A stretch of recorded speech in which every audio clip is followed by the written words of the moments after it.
There is a lot to love about stand design in JoJo's Bizarre Adventure. Aspects like the artistic design of a stand, the music reference that the ability is named after, and the unique and cool ways that a user uses their ability help set stands apart from other power systems. Above all of these traits is one part of stand design that I believe is the keystone to stands in JoJo's Bizarre Adventure. While many power systems across anime are cool or unique in their own ways, many other power systems are missing this key trait. Why don't we take a look at some fantastic examples of stand design and see if you can figure out what this trait is. Honestly, there could be no other stand to start with except for Star Platinum. Star Platinum is the stand of the main character in part 3 of the series, Jotaro Kujo. This also happens to be the part where stands are introduced. Star Platinum is actually quite basic as far as anime powers go. Star Platinum is essentially just fast and strong. Stands are their users' souls manifested into an inhuman power. Some are strong, others are weak, but all are unique. Jotaro Kujo is fearless, tough, and absurdly confident. Star Platinum reflects all of these qualities through its power and speed. While basic, this power is who Jotaro Kujo is. More than that, the visual design of the stand reflects the Joestar history. Not only does the ability look a lot like Jonathan Joestar, but parts of the stand's design reflect aspects of Jonathan like the ripples on the shoulder blades that likely represent the old power system. Finally, his last ability. Spoilers for the ending of part 3 and part 1 coming up. If you haven't seen those, skip to the time code on screen if you'd like. Anyway, Jotaro's last ability, Time Stop. The big reveal of this hidden ability does kind of come out of nowhere, but it's another connection to the Joestar's past. Dio takes Jonathan's body at the end of part 1 and he still has his body today. His connections to the Joestars is what leads to their stand manifesting after Dio gains his ability. So when Jotaro reveals that he has the same ability in the final battle, it honestly makes sense. Once again, Dio has Jonathan's body. Jotaro is his descendant, and so is it really that weird of an idea that he would get a similar stand? Not at all. Instead, it reinforces the family bloodline element that's one of the core pieces of the show. This video is my curse technique, and I placed a binding vow on my attack that if you haven't figured out what the best part about stand design is by now, then my attack, hit the subscribe button, would hit without fail. So you better subscribe. If you haven't figured out what the best part about stand design is by now, then don't feel bad, because I'm sure you'll figure it out after this next one. And after that, if you still haven't, I'll just tell you. Let's move forward in the timeline and pay everyone's dream blind date a visit. Yoshikage Kira and his stand Killer Queen. This is easily one of my top 5 favorite stands. Crazy Diamond is my favorite for anyone curious. The stand's design is already a strong point. Its cat-like features highlight Kira's stealth and goals of staying under the radar. While by no means unique to this design, the muscles also help highlight the sheer power contained in the stand's abilities. Killer Queen is a reference to the Queen song of the same name. The title alone is just Yoshikage Kira. He's a killer, and I know many gay men who would call this man a queen. On a more serious note, the mood and tone of the song just fit with Kira and his overall vibe. Some of that is from the tone and energy of the song itself, but the lyrics really help here as well. These supporting lines are lyrics like these. Caviar and cigarettes, well-versed in etiquette. I'm not gonna sing the other lines. These lines highlight Kira's desire to live a quiet and peaceful life. Although I guess Kira does state that he doesn't smoke, but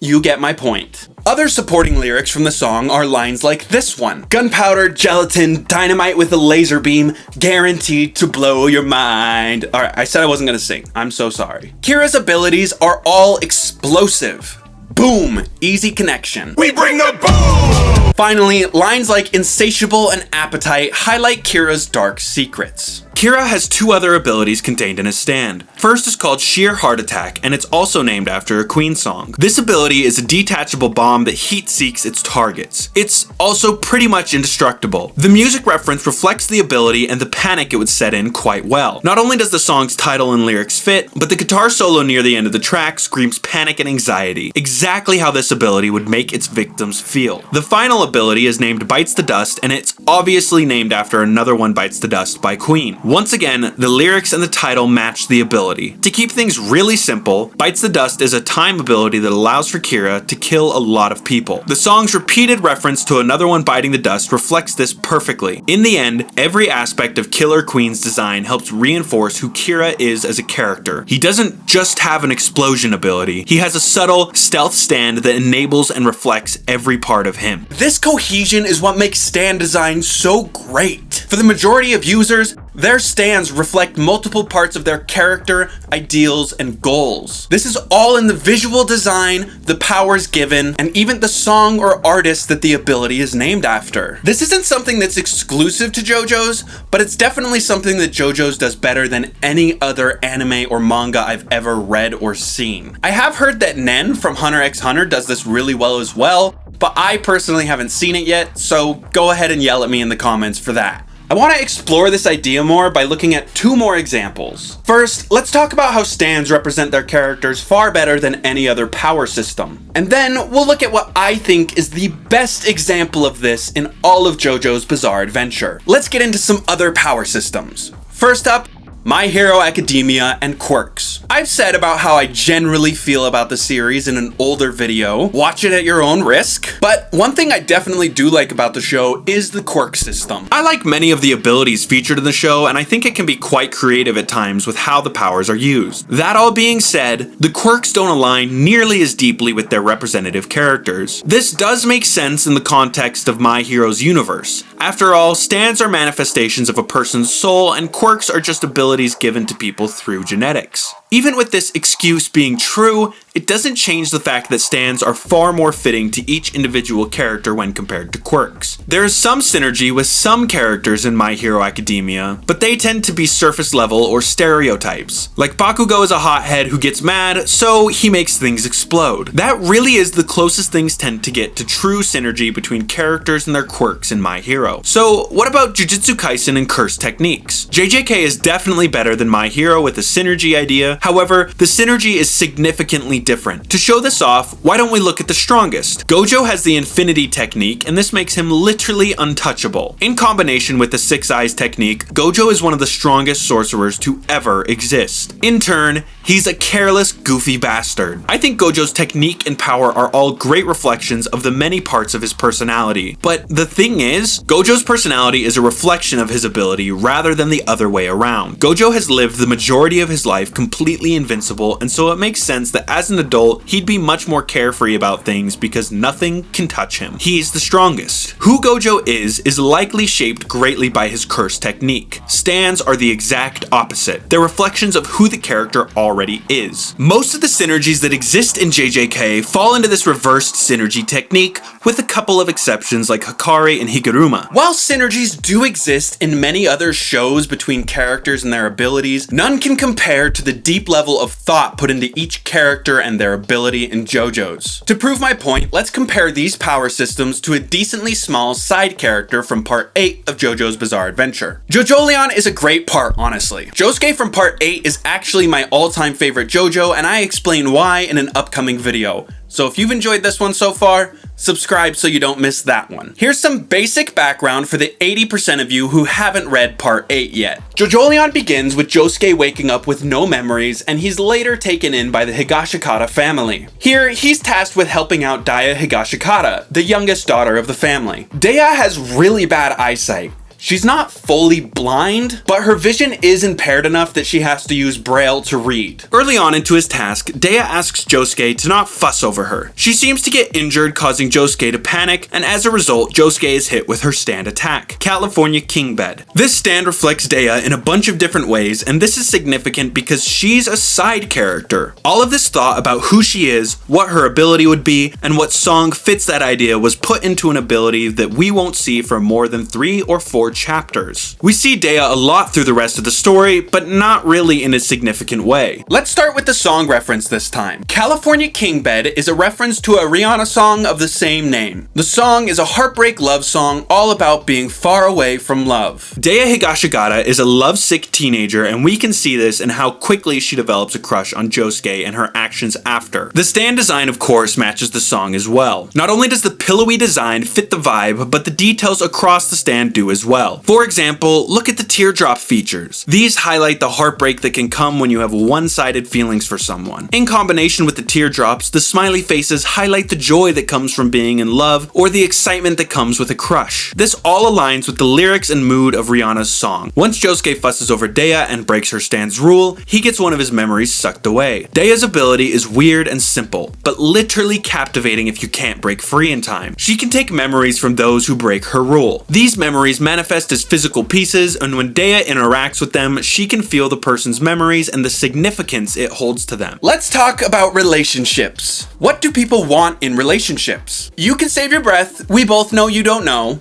I'll just tell you. Every relationship is different, but it's pretty safe to say that in most loving and romantic relationships, the partners both value memories and experiences together. Many times, those are the moments that define relationships and where real connections grow. With this in mind, it makes perfect sense that Dea's ability allows her to steal and then experience memories of others. Many relationships treasure these memories, and so it makes sense that Dea wants these memories to experience for herself, but in a more twisted way. Once again, every part of Dea's character, trait, and goals are highlighted in her ability, its design, and even the song that it's named after. Hirohiko Araki, the creator of JoJo's Bizarre Adventure, has stated before that he really tries to build harmony between characters and their abilities, and it really shows. Some stans or characters might not be S tier, but the vast majority of them are at least in the A tier when it comes to design and synergy. When you compare this to other power systems, many pale in comparison when it comes to this level of raw synergy between ability and character. Dea was the main character I wanted to highlight here, but she's by no means the only great design among side characters. As a quick speed round, we have Hato Higashikata. She's a model who uses her looks to gain success in her own life. Her stand lets her heels extend into deadly weapons. Isn't it fitting that a character who uses her own beauty to gain independence has an ability that focuses on turning a symbol of beauty into a powerful weapon? Another great example from Part 8 is Tsurugi Higashikata. Tsurugi's ability, Paper Moon King, is an origami-based stand. It takes the form of a paper frog in most cases. Tsurugi is a young child, and because of this, many people would likely underestimate him. In the same way, his stand's small and unintimidating look highlights the same traits. The stand's ability is another piece of synergy. Paper Moon King allows Tsurugi to remove people's ability to tell the difference between objects and letters. As I'm sure many of you watching have noticed by now, Tsurugi is dressed and presented as a female, but I'm using he, him pronouns for him. This is because it's a family tradition to dress the eldest son of a family as a girl for a number of years in order to protect them from curses or spirits or something of the sort. So yes, he's a boy. Tsurugi's mismatch of identity is reflected in Paper Moon King's ability to alter people's perceptions. Just a quick editor's note. I came across this short while I was editing the video called "The Stand Paper Moon King is named after the perfect song by the Lost Crusader 21 on YouTube." This short talks about how the song reference matches Tsurugi's stand really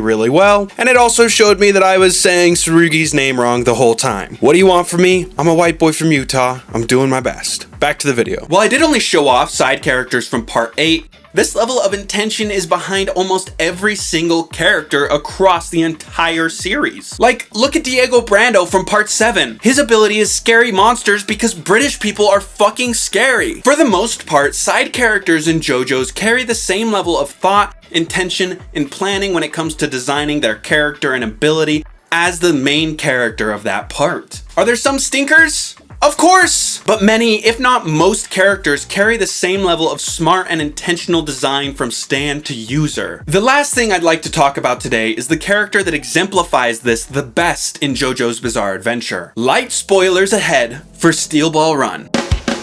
Steel Ball Run is famous for a lot of things, one of which now includes predicting the attempted assassination of Donald Trump. The thing that the part is probably the most famous for, though, is its main character, Johnny Joestar. I'm going to keep things super vague here to avoid as many spoilers as possible, but if you've read the part, then you'll know what I'm alluding to with my cloudy language. Johnny starts Part 7 all alone. He was paralyzed a few years back, and afterwards everyone around Johnny left. Years later, at the start of the Steel Ball Run race, Johnny meets Gyro Zappelli and his spin. The spin makes Johnny's paralyzed legs move, and so he joins the race in order to chase Gyro down and learn about the spin. When the story begins, Johnny Joestar has no stand. He unlocks his stand about a fifth of the way through the part when his body merges with a part of Jesus Christ's corpse. This gives Johnny the ability Tusk. Initially, Tusk is a small elephant-looking stand, and it only grants Johnny the ability to shoot off his nails like bullets in rapid succession. As the part moves on, and as Johnny's character grows and develops, his stand evolves as well. This is a super direct way of reflecting personal growth that takes place across the chapters. Tusk is named after the song of the same name by Fleetwood Mac. The energy of the song just screams Johnny Joestar. I don't really know how to describe it without just playing you the song. If you've read Steel Ball Run, go listen to the song and you'll instantly recognize the energy as Johnny Joestar. The song as a whole is pretty sparse with lyrics, but the lyrics that are there fit Johnny's character as well. Johnny's past has him living a somewhat promiscuous lifestyle that is filled with shallow, status-based relationships. The lyrics and message of the song all reflect this. The thing I love the most about Tusk is the energy of the song. To start, the piece is a lot more low-key and drum-focused, but as the song progresses, the energy continues to build. This reflects Johnny's overall character arc perfectly. Once again, listen to the song, but think about Johnny's character arc and the overall story of the part as you listen, and compare it to where you are in the song. It matches surprisingly well. Just like how Johnny grows and becomes stronger throughout the part, the song builds and builds and builds as you listen. Lastly, the stand's design supports the synergy as well. There are obvious parts like the stars that highlight the Joestar family, but there's a less obvious and more important part of the stand design to talk about. Major Steel Ball Run spoilers ahead. This is unavoidable here. Skip to the timecode on screen to avoid spoilers. One more time, major spoilers ahead. Skip to the timecode to stay spoiler free. Let's take a look at the 4 acts of Tusk really quick. What stands out to you? What feature could I be talking about here? Well, once you see it, it's pretty obvious. I'm talking about the legs. Acts 1 and 2 lack legs of any kind. Similarly, Johnny's legs aren't even close to usable when he has those acts of the stand. By the time he unlocks Act 3 in the story, his legs have begun to twitch somewhat frequently, and Johnny even almost stands up a fight or two after unlocking the 3rd act. Act 3, as a result of this improvement, has some legs. They're not the most sturdy looking ones, but they are there. Finally, Act 4 has some massive, beefy quads. It's shortly after unlocking Act 4 that Johnny is able to walk again. Once again, Johnny's stand reflects his character. I think I've done a great job at showing off the best part about stand design. And that is, of course, the reflection of a character in their own ability. Most characters have abilities that reflect who they are, from the stand's design to the music reference chosen, and all the way down to the unique ability itself. This is why I think stands stand out so much when compared to other power systems. Pun intended. Most power systems don't reflect their characters at all. Others will shape their character around the ability, but stands shape the ability around the character. Thanks for watching the video. Subscribe for my upcoming Josuke video, and while you're at it, why don't you check out one of my other ones? Since you seem to like JoJo's, why don't I recommend you my video on the queer subtext of Steel Ball Run? For the record, I don't try to argue that Johnny and Gyro are secretly gay in the video. Instead, I talk about their stories and arcs and how they relate to common queer experiences. Anyway, that's all for today. Love ya, and see ya. Don't you worry, it'll be okay. Don't you worry, spit and come, you make my life okay.